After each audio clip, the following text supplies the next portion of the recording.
The only thing that weighs this thing down is the CVT. The CVT saps the fun out of this car.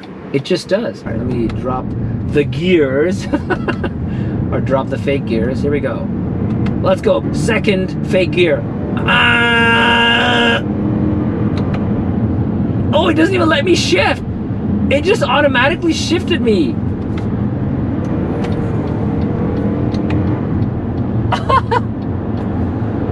I feel cheated. I feel cheated. It automatically shifted me.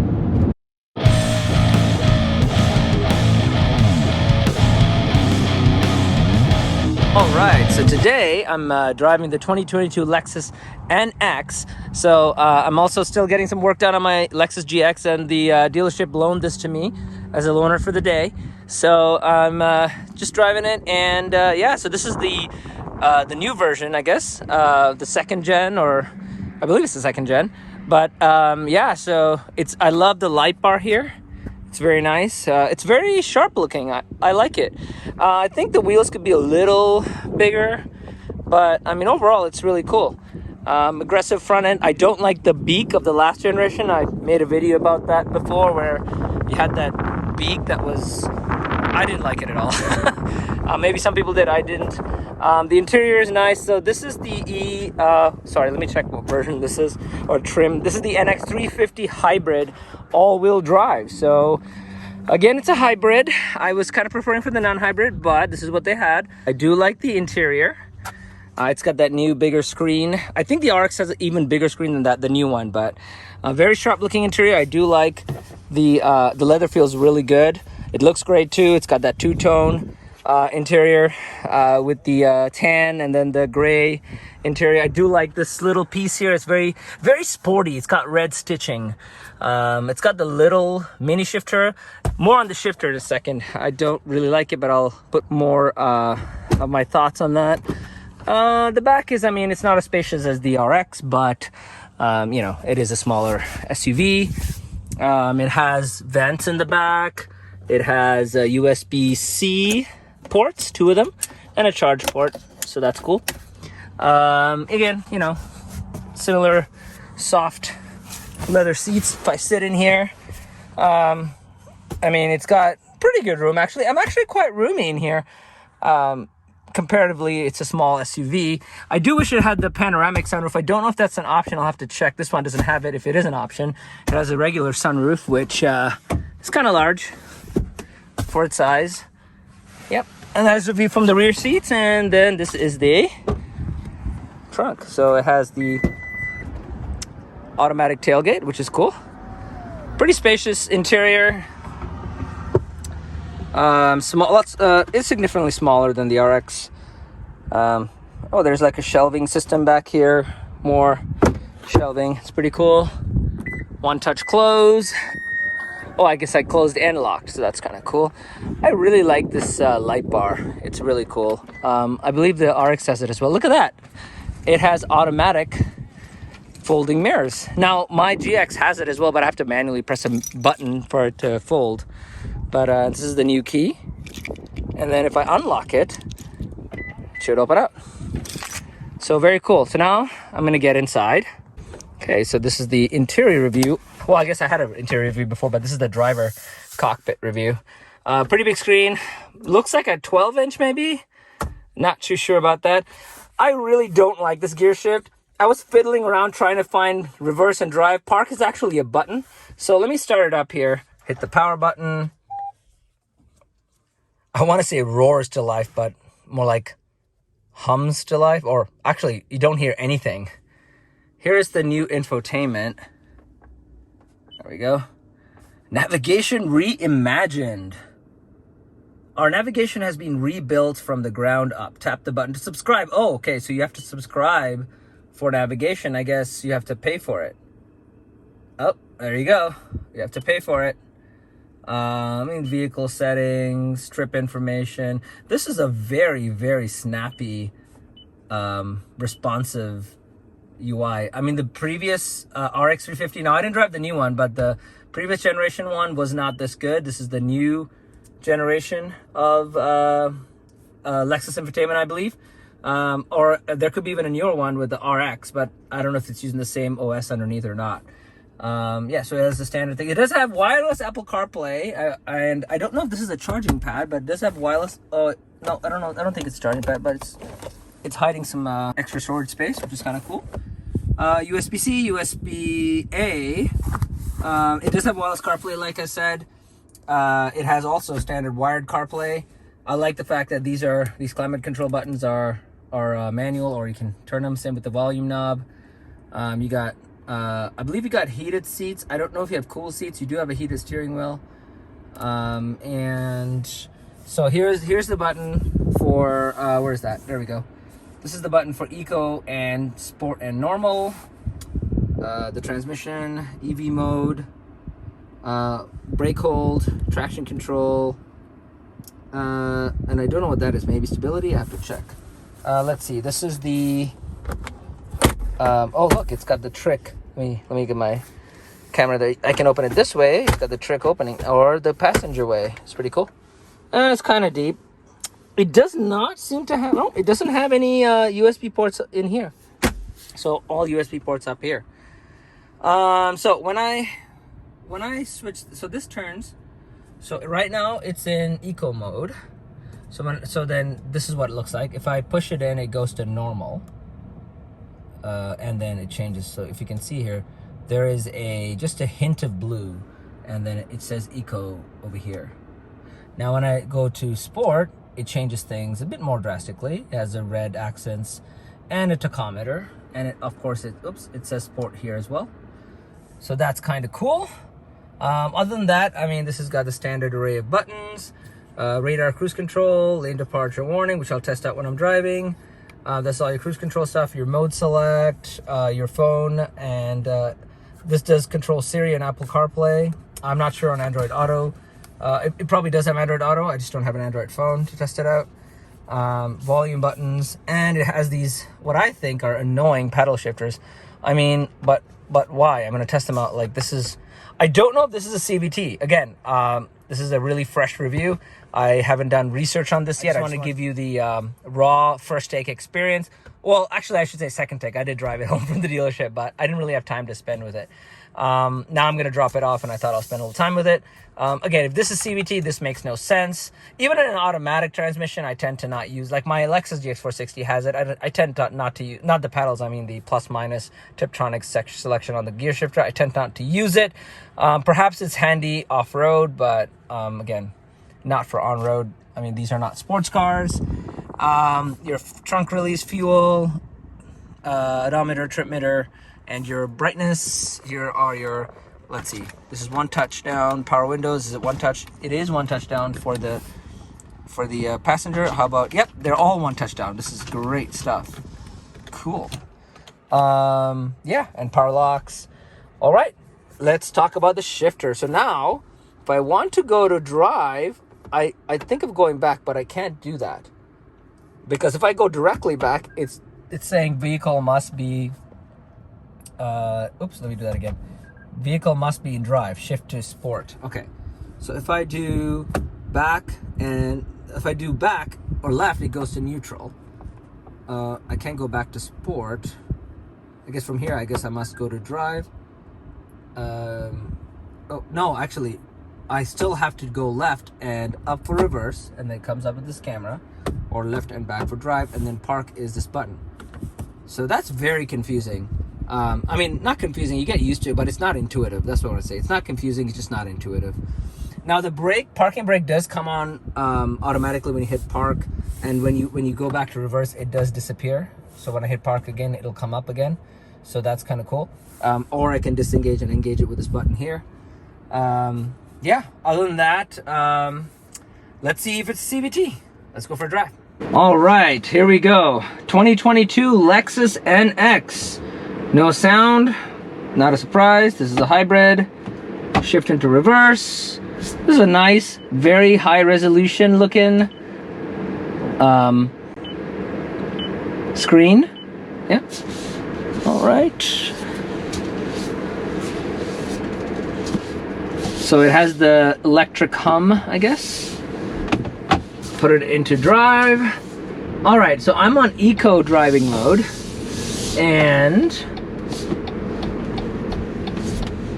it's very sluggish. I mean, I get that. If it's using the battery motor, I don't know why it's sluggish. I would imagine that it would be responsive because battery, instant torque, you know, that kind of thing. So I don't know why, but it feels sluggish. I'll switch it over to normal mode in a sec, and then I'll go to sport mode. Brakes are very responsive. Feels a little spongy again. Again, this is a loaner car, probably the way it's been driven by others, but nevertheless, it has good bite on the brakes. This sounds kind of like a CVT. I'll know when I get into the higher revs. Again, I'm gonna let the transmission surprise me, and I'll try to guess what it is by driving feel and sound. Oh, gotta stop here. All right, why don't I switch it over to normal? So I'm in normal mode now. Let's see. I tried normal. Normal's pretty good. It was okay. But let's see how aggressive sport mode is. You know, sitting in traffic, it is a very comfortable place to be. I still think that my GX seats, I'm not trying to be biased here, but the seats are more comfortable in the GX. I guess, I mean, it should be. It's a much more expensive vehicle than this. The RX also felt a little more comfortable. But I'm not saying this is uncomfortable. It is pretty comfortable. I mean, I could probably do long distance cruises on this. And sitting in traffic, it's quite comfortable. I want to drive the non-hybrid version. I'm really hoping it has a 8-speed automatic transmission, or a regular automatic, not the CVT. But let's see. All right, getting on the freeway. Let's see. When I get on the freeway, I'm going to try the paddles a little bit and see what acceleration I can get. All right, let me drop the gears. Or drop the fake gears. Here we go. Let's go. Second fake gear. Oh, it doesn't even let me shift. It just automatically shifted me.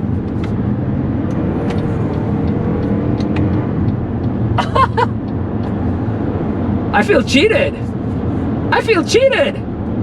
It automatically shifted me. Oh, there's only 5 fake gears. And then I can switch to 5, and then it'll go to D, unless it thinks that the revs are too low to go into 6th gear if it had it, or 6th fake gear. But you know, all jokes aside, it does have decent acceleration. It does have whoa, somebody is in a hurry. It does have decent acceleration. It does have good handling, but that CVT noise feel is so annoying. I'm gonna go over here because people want to go really fast. I don't want to do that, so I'm just gonna go here, and yeah. I'm gonna try my radar cruise control here.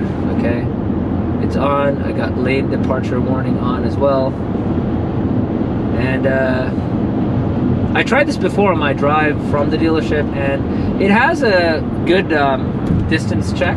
It does slow down quite well. It sees this Tesla in front of me.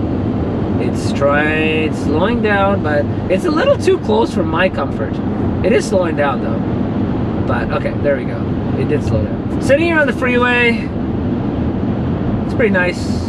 Okay, it's slowing down. I have my foot hovering over the brake just in case it doesn't slow down fast enough. It's a beautiful 75 degrees out here in Southern California today. Oops. Oh, somebody jumped in. Is it going to slow down? It is slowing down, but it's slowing down, it's slowing down, it's slowing down. Still got my foot on the brake. Okay, did a pretty good job there. Slowed down. Awesome. Okay. I'm impressed. Did a good job. I was a bit concerned there for a second because he just jumped in there, but the NX slowed down. It slowed down long enough to maintain a good distance, so I'm happy about that. Like I was saying with my RX 350 video I just posted recently, there's nothing much to report here. It's a very regular kind of vehicle. Although I would like to report that this particular vehicle, or the NX, drives a lot more sportier and feels less like an appliance than the RX 350, even though the generation that I drove had the V6. It still feels sportier. It feels compact. It is compact. More compact than the RX 350 anyway.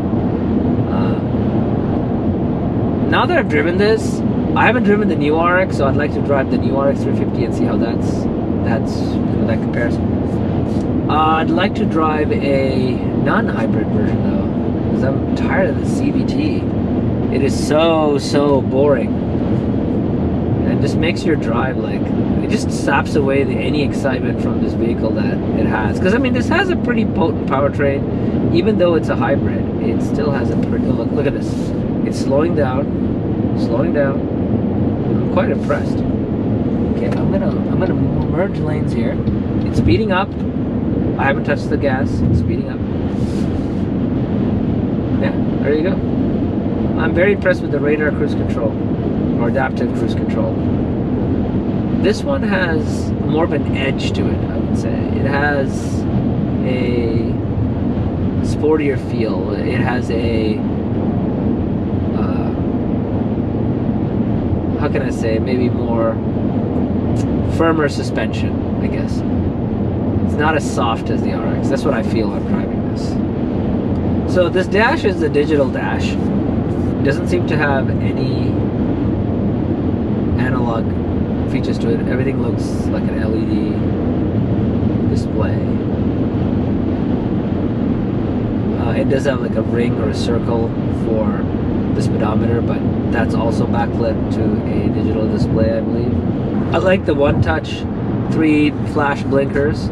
I don't have it in my GX 460. I do have it in my Corvette Z06 though. That's nice. I'm gonna touch and feel everything here. Everything looks high class. Like, it's glossy black. It looks nice. I didn't notice any panel gaps, which is a testament to Lexus quality and build quality. Everything looks and feels great. It feels very tight. It feels very well built. The dash, I mean, this is soft touch here, so it's very nice. All right, so I'm getting close to my destination to drop off this SUV, which is a loaner vehicle, at the dealership and pick up my GX. So again, it's been really nice driving this 2022 NX 350, Lexus NX 350 hybrid all-wheel drive. Oh, you know, if I went to the vehicle setting, one more thing. Oh look, check this out, the energy flow. You can see that real time. That is so cool. You can see the power going to all the 4 wheels. So yeah, this has been a quick review of the 2022 Lexus RX 350 hybrid all-wheel drive. It's been a pleasure to drive, honestly. It's been comfortable. It's small, it's compact. I mean, it's bigger than the UX, but it's small, it's compact. And it's sporty. It handles quite well for what it is. The powertrain, even with the electric assist, is it's very potent. I don't know if it's tuned for performance, because you can tune electric motors for performance, or you can tune it for you know, mileage or economy. I don't know if it's a mix of both, but it's returning pretty good gas mileage. My average trip was 37.8 miles per gallon, which is fantastic. That's great. 37.8 miles per gallon. Look at that. Great fuel economy. It's got a pretty potent powertrain, so that's really cool. The only thing that weighs this thing down is the CVT. The CVT saps the fun out of this car. It just does. Like it did with the RX. I mean, the RX was even more soft, so maybe it's more forgiving. So not forgiving, maybe the CVT makes more sense there, but this thing has a very potent kind of handling, you know, and it feels like this thing is more, you know, I'm not saying it's a corner cover, but it would be fun, you know, around corners and stuff. But the CVT really weighs it down, and it sucks the fun out of it. And these fake gears are just horrible. I don't even know why they put these fake gears in. just leave it as a CVT, put it in drive, and just let it go rubber bandy, you know, like it is a CVT. It is what it is. It's great for fuel economy. It's also good for acceleration because it'll hold the revs in place. It's a really good small SUV, and I think somebody who's looking for that kind of small, like they don't want a car or a hatchback, they want an SUV, but it doesn't want it to be big SUV, a small, potent, you know, SUV that's luxurious, has good handling. We'll definitely enjoy this. And also, I'm hoping the hybrid will have the regular automatic transmission, and then that means at least shifting those gears might make a little more sense than on the CVT. So I think somebody like that would enjoy this car. It's got good room. I'd say it's good for 4 people. You do have 5 seats, but probably a child can fit in there in the middle, between 2 adults. You've got decent cargo room back there. So yeah, it's a really, and of course Lexus reliability, I forgot to point that out. I mean, Lexus is almost all Lexuses are pretty reliable, so people buy them for dependability, reliability, luxurious. When I say luxurious, means like, you know, probably not the greatest tech, but this one does. But most Lexuses and Toyota, they kind of they have older tech that is very reliable, and they kind of go onto the newer tech much later. Look at just an example of that. My 2017 Lexus GX doesn't have, again, maybe this is not the greatest example, it's not the biggest tech, but the flashers, that one touch three time flashing thing. My 2017 C7 Corvette Z06 has it, but my 2017 GX460 does not. Now the GX460 is of course an ancient vehicle, but it's also very reliable. I would say that's probably one of the most reliable ones in the Lexus fleet. But yeah, so the point is, you know, Lexus and Toyota usually adopt the tech features a bit later after they've been vetted and they've been tested. So if you want the latest and greatest tech, of course you can buy BMW, Mercedes, or, you know, Audi. But, you know, your reliability mostly will not be as good as the Lexus. And this one actually has pretty good tech. I mean, this is a subscription-based system, at least when it comes to the navigation. I don't know if there are other features that are subscription-based. It has Apple CarPlay, Android Auto. It has a very, very intuitive, responsive touchscreen. Gone is the annoying mouse feedback thingy, you know. Even on the RX, you could touch the screen as well. What does the search function do? Find me the nearest coffee place. Sorry, you have to be subscribed to cloud service to use navigation feature. Aww. To learn more about what you can ask me, please say help. Help. Oh. Well, I guess you can't find me the nearest coffee place because I haven't subscribed. So, that is my review of the 2022 Lexus NX, not RX, sorry. Let me say that again, 2022 Lexus NX 350 hybrid all-wheel drive. Alright, thanks for watching and have a blessed day.